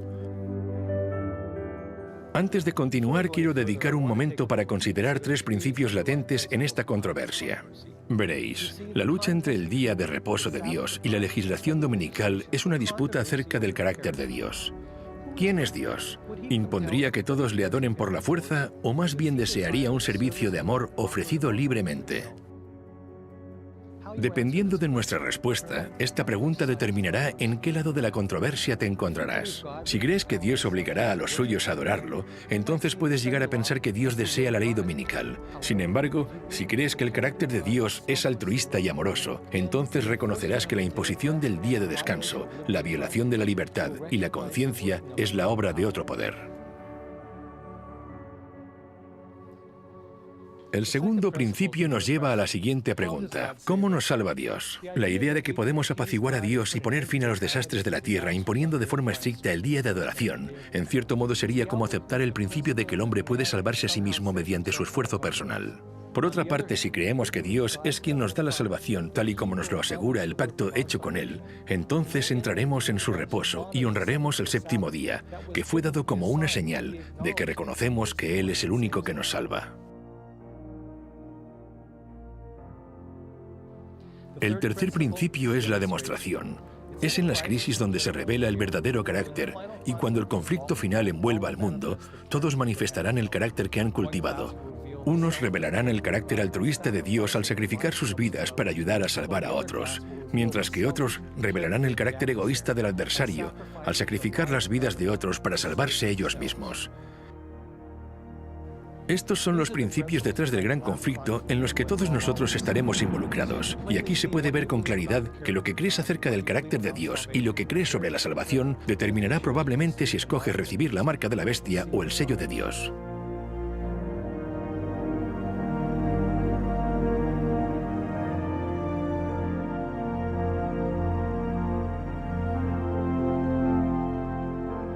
Ahora mismo el mensaje de los tres ángeles está anunciando la hora del juicio final, advirtiéndonos de los eventos que rodean el cumplimiento del juicio que está por llegar. No sabemos cuándo tendrán lugar los eventos, no sabemos el año exacto, pero sea cuando sea, sabemos que sucederán pronto y sobrevendrán rápidamente. Veamos un panorama detallado de estos eventos finales.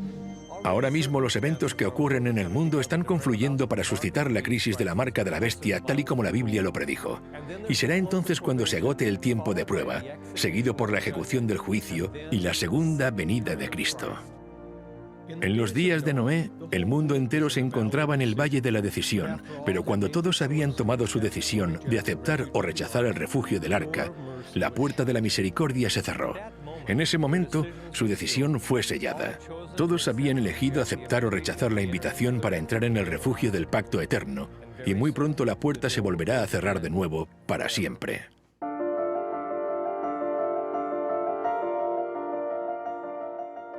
Muchas personas no se dan cuenta de la relación que hay entre los días de Noé y el final de los tiempos. No tanto por la propia destrucción y la crueldad que existía en el mundo, sino que el verdadero paralelismo se encuentra en el momento en que la puerta se cierre.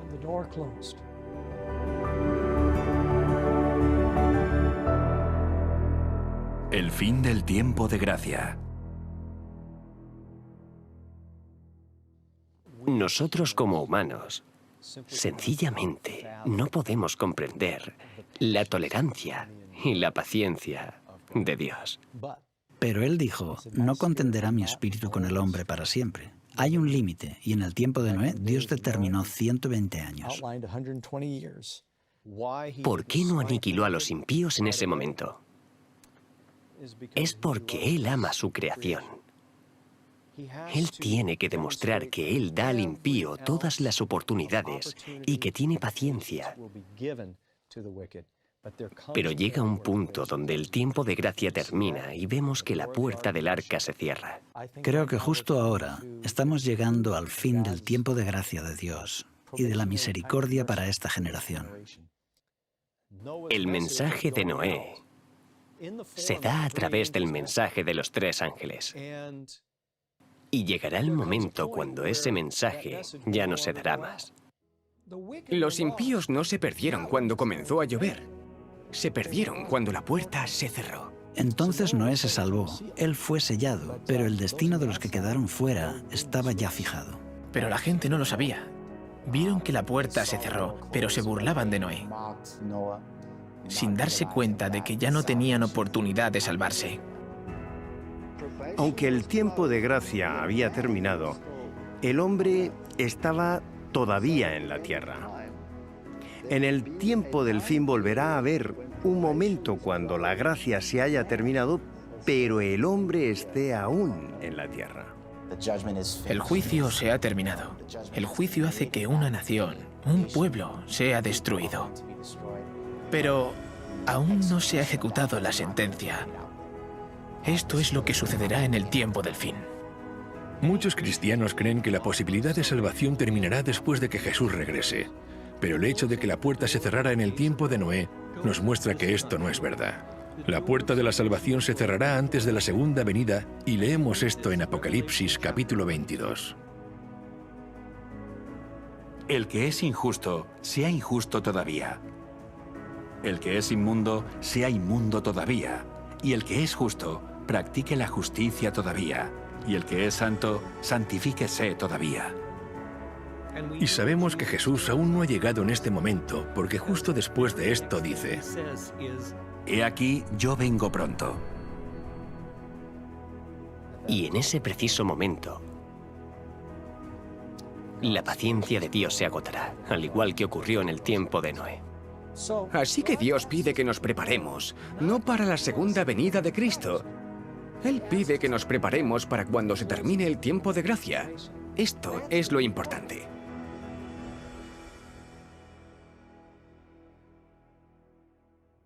En estos momentos, el veredicto de nuestro caso aún está siendo investigado en el juicio celestial, porque la puerta al refugio del pacto eterno aún está abierta, y esa puerta es Jesús.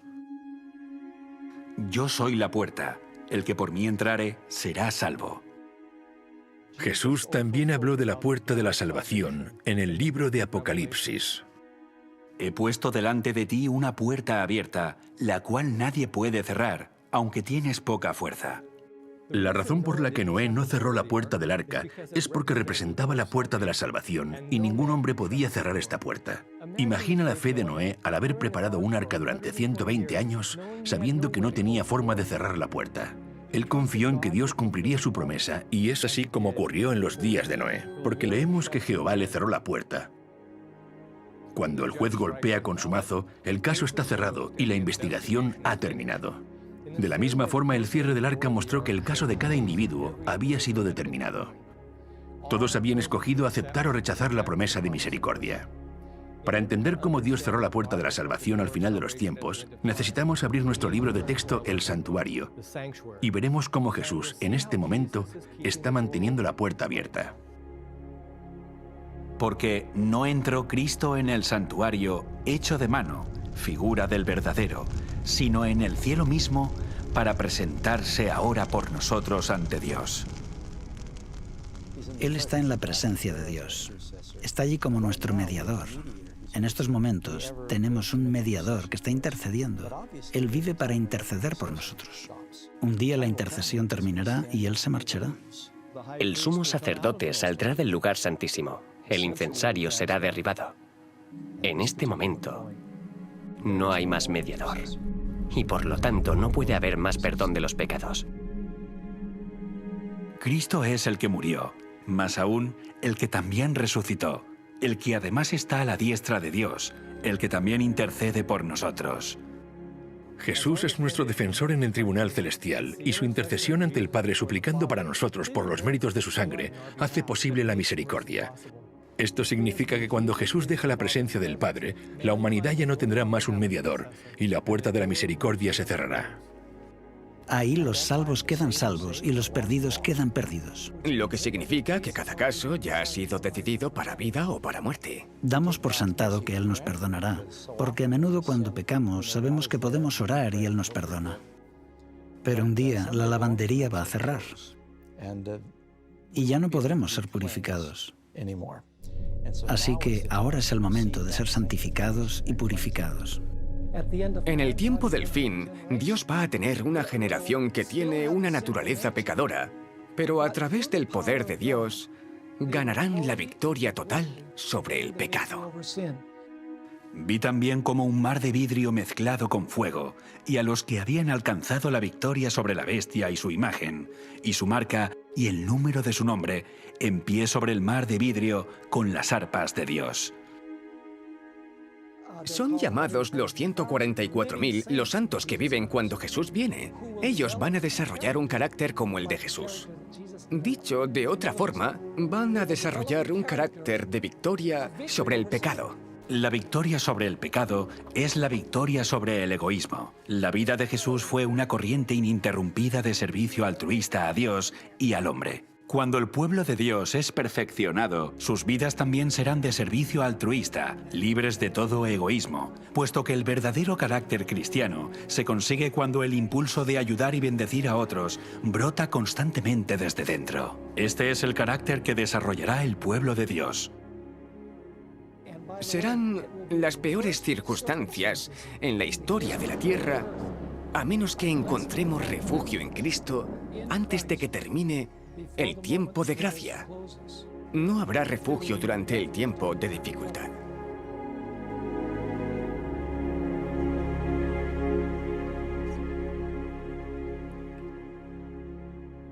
La Biblia dice que Satanás es el acusador de los hermanos, pero Jesús está en la presencia de Dios para defendernos. Pero Jesús no puede terminar su trabajo de intercesión hasta que se levante una generación de santos que estén tan llenos del Espíritu que puedan ponerse en la presencia de Dios sin un mediador. Así que justo ahora Jesús está trabajando para cumplir las promesas de su pacto en aquellos que se lo permitan. Al haber confesado sus pecados en Jesús, han sido perdonados y mediante su poder, sus caracteres han sido santificados y restaurados. En otras palabras, serán capaces mediante el poder de Dios de sostenerse en el momento de dificultad sin pecar cuando ya no haya un mediador en el santuario celestial.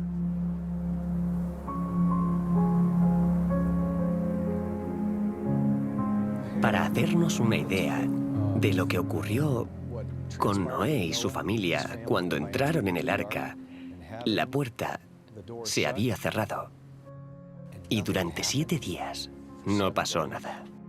Y los impíos estaban fuera, y no había señales de que fuera a suceder lo que Noé había predicho. Tuvo que haber pensado, bueno, este diluvio, estas aguas van a llegar en cualquier momento. No hay duda de que durante ese tiempo Noé atravesó una prueba severa de su fe. Y pasó un día y no ocurrió nada. Pasan 2 días y nada. Yo creo que Noé comenzó a extrañarse. Él pensó, bueno, quizá estaría equivocado. Y después de 7 días, fue cuando vino el juicio. En el tiempo del fin ocurrirá lo mismo. El pueblo de Dios pasará por un momento de gran dificultad.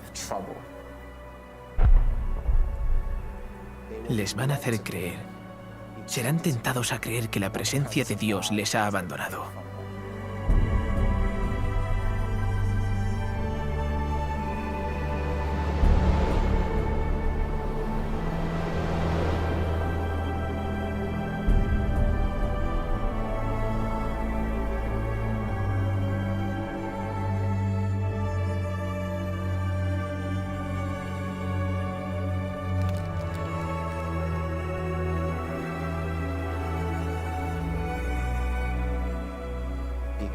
A consecuencia del caos y de sus propios pecados que cometieron en su vida pasada. Mira mi vida, no es lo que debió haber sido, y pasarán por ese momento de dificultad, que es un trance de auténtica agonía mental.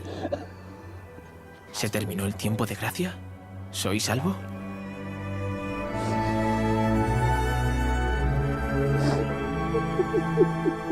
Nadie sabe con exactitud cuándo se cierra la puerta.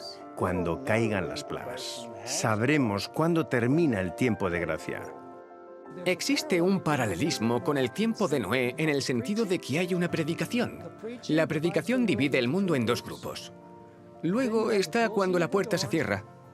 Después hay un periodo donde la fe de los que están dentro del arca se pone a prueba y aquellos que están fuera están seguros de que Noé y su familia están equivocados. Y después está la destrucción. Llama la atención el paralelismo con el tiempo del fin, porque primero está el mensaje de los 3 ángeles que incluye el momento del juicio. Después de esto se cierra la puerta, cuando los inmundos permanecen inmundos y los justos siguen siendo justos. El santo seguirá siendo santo y el injusto continuará siendo injusto. Después de eso habrá un periodo de tribulación donde el pueblo de Dios estará en la tierra. Su fe será puesta a prueba. Luego vendrá la destrucción. Así que hay un paralelismo sorprendente entre lo que sucedió en los días de Noé y lo que sucede durante el día del juicio final. Y este juicio termina con el fin del tiempo de gracia, no con la segunda venida de Cristo. Termina en el fin del tiempo de gracia, cuando la puerta se cierra, al igual que ocurrió en los días de Noé. En Lucas capítulo 13 también aparece la imagen de la puerta cerrada y la gente que llama a la puerta para entrar. Porque os digo que muchos procurarán entrar y no podrán. Después que el padre de familia se haya levantado y cerrado la puerta, y estando fuera empecéis a llamar diciendo, «Señor, Señor, ábrenos». Él respondiendo os dirá, «No sé de dónde sois». Entonces comenzaréis a decir, «Delante de ti hemos comido y bebido, y en nuestras plazas enseñaste». Pero os dirá, «Os digo que no sé de dónde sois, apartaos de mí todos vosotros, hacedores de maldad. Lo más triste de todo esto es que muchas de estas personas que están llamando a la puerta se autoengañaban. Creían que estaban caminando con el maestro, cuando en realidad estaban caminando con otro, un maestro falso. Jesús identificó solo una razón para no conocerlos. Él dijo, apartaos de mí todos vosotros, hacedores de maldad. Y la palabra maldad significa sin ley. Aunque ellos afirmaban ser seguidores de Cristo, no se rindieron a la obra del Espíritu Santo y en consecuencia no guardaron sus mandamientos. La Biblia dice, pues este es el amor a Dios, que guardemos sus mandamientos, y sus mandamientos no son gravosos. En 1 de Juan dice que el que dice yo le conozco y no guarda sus mandamientos, el tal es mentiroso y la verdad no está en él. Así que no basta solamente con afirmar ser cristiano, no es suficiente. Por este motivo, muchos se sorprenderán cuando se enteren de que están fuera del arca y dicen, Señor, Señor, y Él dice, apartaos de mí, no os conozco. Así será la situación en los últimos días. La gente va a pensar que las formas de religión pueden hasta cierto punto suplir la santidad y devoción reales.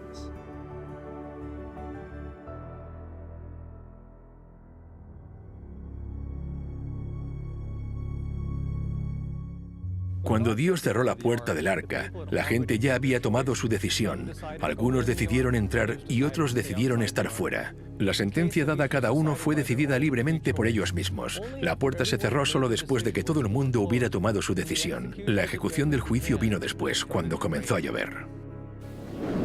Llovió durante 40 días. Y la Biblia dice que se rompieron todas las fuentes, en plural, del gran abismo.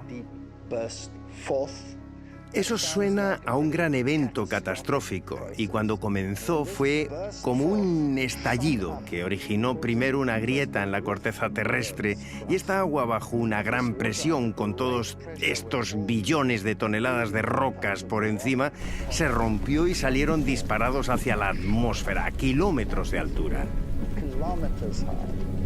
Esto causó una lluvia como no nos podemos imaginar. Conforme esta agua se disparaba a través de esta grieta a gran presión y a gran velocidad, se producía una erosión masiva. Por ejemplo, el sitio donde hoy se encuentra la dorsal mesoatlántica. Esta dorsal que rodea la Tierra pudo ser la primera grieta por donde la Tierra se rompió. Creo que si ahora pudiéramos ver lo que le sucedió a la Tierra durante el diluvio, nos daría miedo. ¿Cómo se debieron sentir los que no estaban en el arca mientras se enfrentaban al juicio de Dios? El juicio que aparece en Apocalipsis 14, versículos 6 y 7, intenta llamar la atención de las personas hacia el Creador, quien había hecho los cielos, la tierra, el mar. Pero aquí, en Apocalipsis 14, encontramos en el mensaje un nuevo matiz. Dice, y las fuentes de las aguas. Esto nos recuerda al diluvio. El año 600 de la vida de Noé, en el mes segundo, a los 16 días del mes, aquel día fueron rotas todas las fuentes del gran abismo, y las cataratas de los cielos fueron abiertas. Aquí es cuando aparece la idea de las fuentes de las aguas. Se abren grandes abismos, y Dios ejecuta el juicio en el mundo por medio del agua. El mensaje del primer ángel nos dice que alabemos a quien hizo las fuentes de las aguas, las mismas aguas que inundaron la tierra. Así que después de que el mensaje del primer ángel anuncie la hora de su juicio, nos recuerda que Dios, una vez más, juzgará el mundo como lo hizo en los días de Noé. La forma de ejecutarlo fue mediante un diluvio universal, pero ahora, en el tiempo del fin, es mediante las últimas 7 plagas. En los días de Noé, el mundo fue destruido mediante un diluvio. Pero en el tiempo del fin, esto se producirá mediante lo que la Biblia llama las 7 plagas postreras. El mensaje del segundo ángel dirige esta advertencia al pueblo de Dios que aún está dentro de las iglesias caídas, diciendo: «Salid de ella, pueblo mío, para que no seáis partícipes de sus pecados, ni recibáis parte de sus plagas». Dios tiene un pueblo, puede estar disperso en diferentes iglesias, pero saldrán de ellas. Aquellos que queden en Babilonia recibirán las plagas, esto se dice claramente. El mensaje del tercer ángel también nos advierte sobre estas plagas, diciendo que si alguno adora a la bestia y a su imagen, y recibe su marca en su frente o en su mano, él mismo debe beber del vino de la ira de Dios, que ha sido vaciado puro en el cáliz de su ira. En el siguiente capítulo, la Biblia define la ira de Dios como las últimas 7 plagas. Vi en el cielo otra señal grande y admirable, 7 ángeles que tenían las 7 plagas postreras, que son las últimas, porque en ellas se consumaba la ira de Dios. Las plagas realmente son la intensa ira de Dios sin mezcla de misericordia. Y no soy yo el que lo dice. Lo dice la Biblia. Será el peor periodo de la historia del mundo. Dios está sufriendo durante mucho tiempo, pero hay un límite que el hombre no puede cruzar. Y cuando ese límite se alcance, las plagas caerán. No necesitamos preguntar cuál es ese límite, porque David en el libro de Salmos nos dijo: Tiempo es de actuar, oh Jehová, porque han invalidado tu ley. Durante la crisis de la marca de la bestia, la humanidad aprobará una ley que fuerce a las personas a quebrantar la ley de Dios y la anule. Será en ese momento cuando Dios intervendrá, al igual que lo hizo en Egipto. El faraón hizo una ley. Le dijo a Moisés: vosotros les hacéis cesar. En hebreo es Sabbat. Tú, Moisés, haces que la gente guarde el sábado. Aumenta el trabajo que deben hacer y crea una ley antisábado. Así que el faraón hizo una ley y como consecuencia vinieron las plagas. El nuevo faraón hará una ley similar y como resultado vendrán las plagas.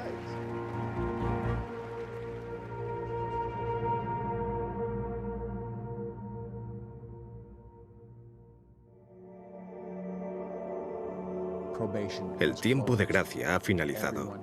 Todos han tomado su decisión. Y ahora comienza a ejecutarse el juicio para que se vean los resultados de la decisión que han tomado.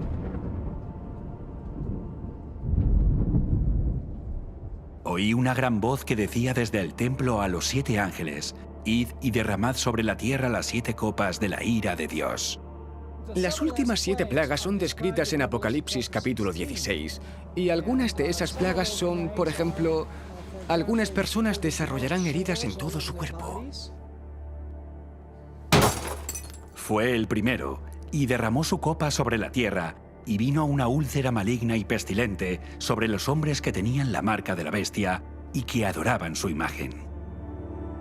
El océano se convertirá en sangre, y todos los animales que están en los mares morirán. El segundo ángel derramó su copa sobre el mar, y éste se convirtió en sangre como de muerto, y murió todo ser vivo que había en el mar.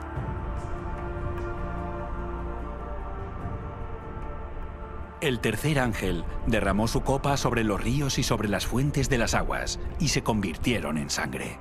Las fuentes de los ríos, el agua potable también se convertirá en sangre.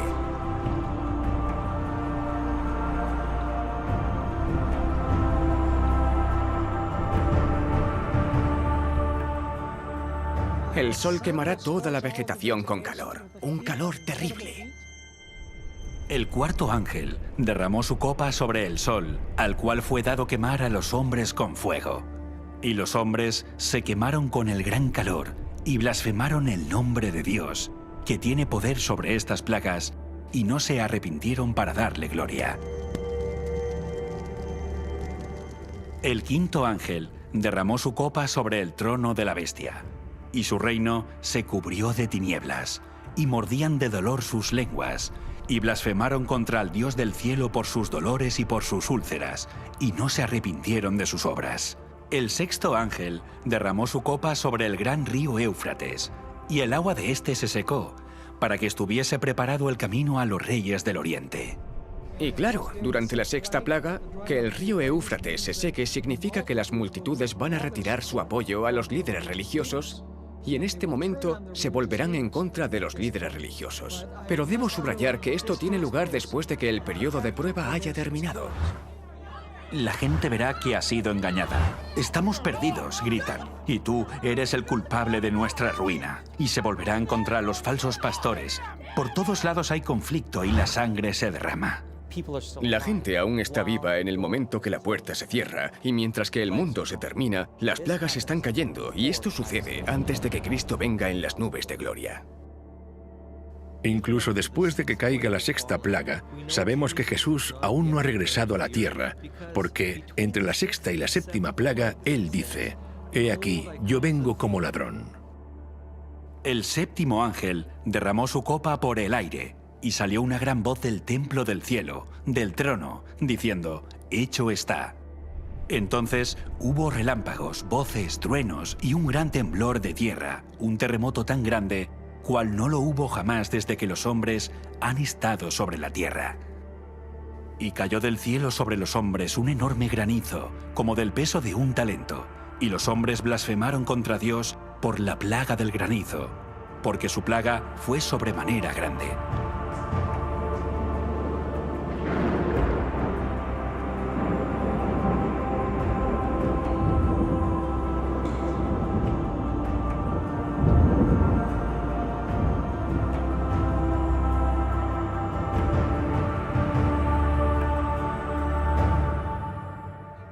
Ninguna de las plagas tocará a nadie del pueblo de Dios. Algunos piensan que Dios va a arrebatar a la Iglesia antes de que Jesús regrese. La Biblia no nos enseña que Dios nos salva de la tribulación, sino a través de la tribulación. El pueblo de Dios estará protegido de las plagas. Es algo parecido a lo que pasó a Israel y a Egipto. Cuando las plagas cayeron en el antiguo Egipto, Él no los sacó de Egipto antes de que cayeran las plagas. Él los salvó utilizando las plagas. Si esta es nuestra referencia, podemos considerar que en el tiempo del fin será igual. El pueblo de Dios estará aquí cuando caigan las plagas. Todos ellos tienen el sello del Dios vivo en sus frentes, así que cuando las plagas caigan serán capaces de mantenerse firmes. Estarán a salvo de las plagas. Dios los salvará de las plagas, al igual que la familia de Noé fue sellada cuando estaban en el arca y se pudieron salvar del diluvio. Así que aquí vemos que la historia se repite, tanto en Génesis como en Apocalipsis. Será el peor periodo en la historia del mundo. Será un tiempo donde solo podremos subsistir gracias a la protección de Dios. El pueblo de Dios atravesará este periodo y en esos momentos el Salmo 91 será un consuelo. Caerán a tu lado 1000 y 10.000 a tu diestra, mas a ti no te llegará. Ciertamente con tus ojos mirarás y verás la recompensa de los impíos, porque has puesto a Jehová, que es mi esperanza, al Altísimo por tu habitación. No te sobrevendrá mal, ni plaga tocará tu morada. Pues a sus ángeles mandará cerca de ti, que te guarden en todos tus caminos.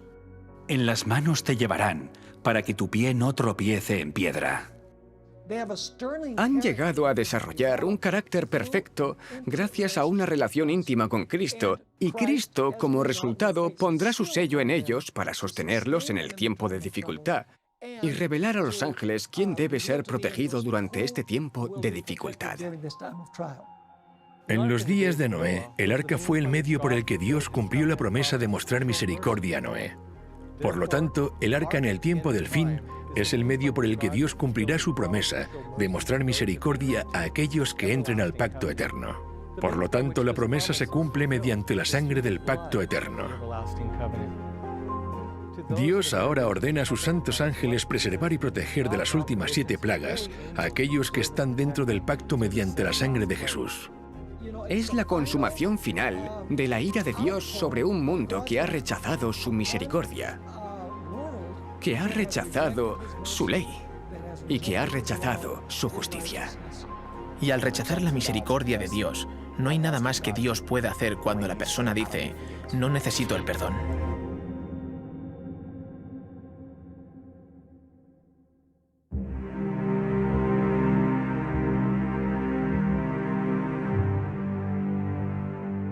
Nadie necesita recibir estas plagas, porque Jesús ya bebió esta copa por nosotros.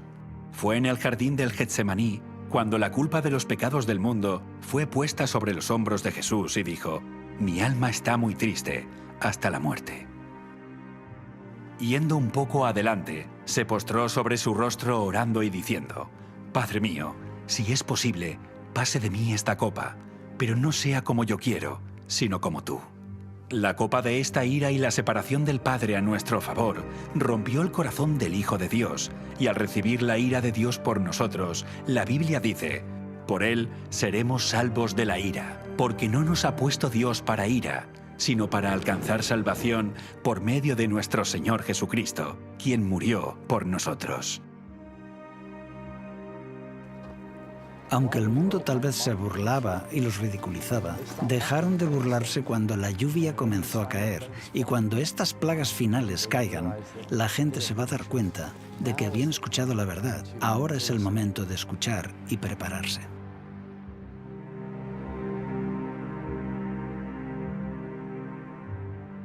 Al igual que las multitudes se reunieron ante el arca contemplando la decisión final que sellaría su destino, así te encuentras tú hoy en el Valle de la Decisión. ¿Recibirás el mensaje de Noé repetido por el mensaje de los 3 ángeles? ¿Entrarás al arca del pacto eterno descansando el 7º día guardando la señal del pacto? ¿Estarás entre aquellos que guardan los mandamientos de Dios y la fe de Jesús, o estarás entre aquellos que siguen los mandamientos de los hombres? La crisis de la marca de la bestia vendrá y hará que todos tomen una decisión. Después el tiempo de gracia terminará. Como dice la Escritura, muchos pueblos en el Valle de la Decisión, porque cercano está el día de Jehová en el Valle de la Decisión.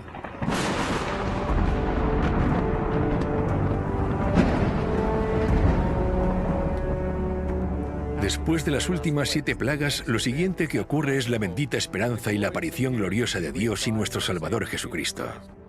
Durante siglos, los cristianos han hablado, soñado y deseado ese día, cuando puedan mirar al rostro a aquel que murió para redimirlos. Y ahora ese tiempo ha llegado. ¿Pero estarás listo para encontrarte con Él?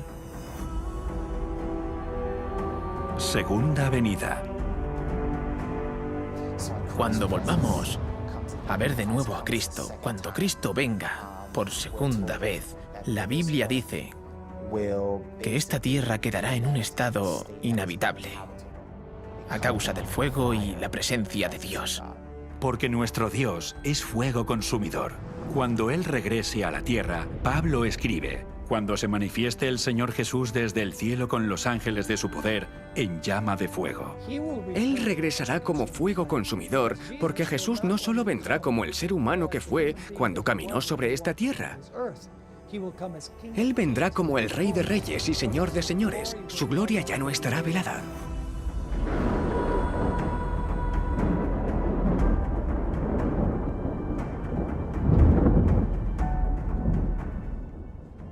Abrumado con la visión de Cristo viniendo a la tierra, Isaías escribió: ¿quién de nosotros morará con el fuego consumidor? ¿Quién de nosotros habitará con las llamas eternas? Y esta es la pregunta a la que nos enfrentamos mientras nos preparamos para morar en el fuego consumidor de la presencia de Cristo en su venida. Pero después de que Isaías pregunte quién moraría con el fuego consumidor, él mismo responde su pregunta y dice: el que camina en justicia.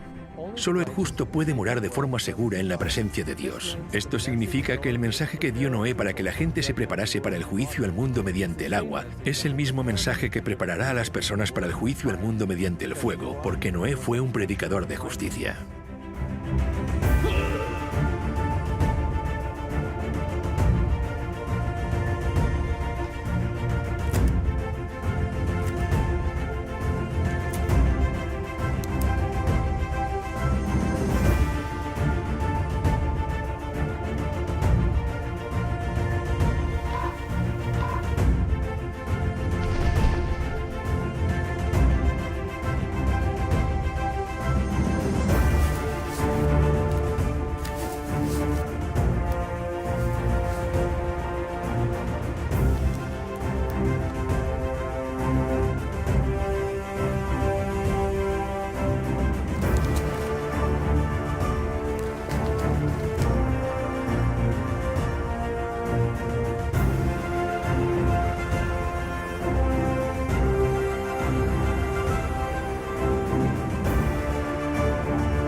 Como evolucionista, nunca pude entender por qué debo guardar un día de reposo si no hubo una creación de 6 días.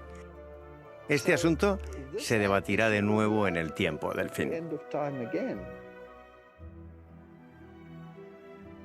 Recuerdo a una señora en particular que vino a mis reuniones cuando hablaba sobre el cuerno pequeño de Daniel 7 y 8 y la bestia de Apocalipsis 13, una profecía que identifica al papado católico. Y ella dijo que había crecido en la Iglesia Católica. De hecho, había estado en un convento, se había educado en un convento. Hasta ese momento estaba emocionada, pero cuando prediqué ese mensaje dejó de venir. Pero las buenas noticias son que aunque le tomó tiempo asimilar el mensaje, después de varios meses de estudio personal, aceptó el mensaje.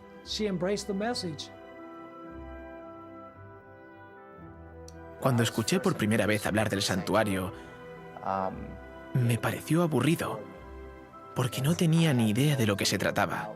Acababa de entrar en la iglesia y solo me atraía, te puedes imaginar, el tema de la marca de la bestia. El santuario era solo como, bueno, sí, la marca de la bestia, eso es lo importante. No fue hasta que aprendí a estudiar la Biblia que comencé a ver la belleza de los símbolos del santuario. Cuando comencé a estudiarlo personalmente y me di cuenta de su función dentro del contexto del mensaje de los 3 ángeles, puedo decir que enriqueció y profundizó mi comprensión de la palabra de Dios, del plan de salvación, del carácter de Cristo. Realmente enriqueció la visión que yo tenía del plan de salvación.